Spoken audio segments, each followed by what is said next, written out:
Good Sunday morning. As we come on the air, Election Day is exactly 6 months away. And dominating the headlines, those campus protests over the war in Gaza. President Biden spoke out about them on Thursday after days of silence, aiming to strike a balance between defending free speech and denouncing violence. We are not an authoritarian nation where we silence people or squash dissent. The American people are heard.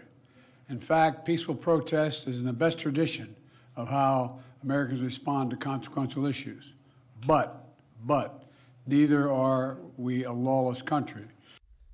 More than 2,000 people have been arrested or detained in the last 2 weeks on campuses across the country as the humanitarian situation in Gaza worsens into what World Food Program Executive Director Cindy McCain told me is now a full-blown famine in the north. Some top Democrats now stepping up their warnings of the potential political price.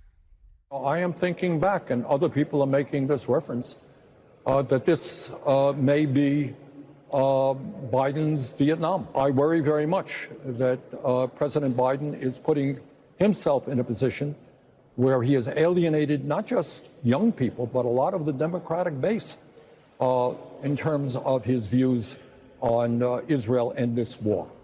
Now, Republicans have tried to use the protests as a political weapon, including former President Trump, who is back on the campaign trail in Michigan and Wisconsin this week for the first time since his criminal trial began nearly 2 weeks ago. To every college president, I say remove the encampments immediately, vanquish the radicals, and take back our campuses for all of the normal students who want a safe place from which to learn.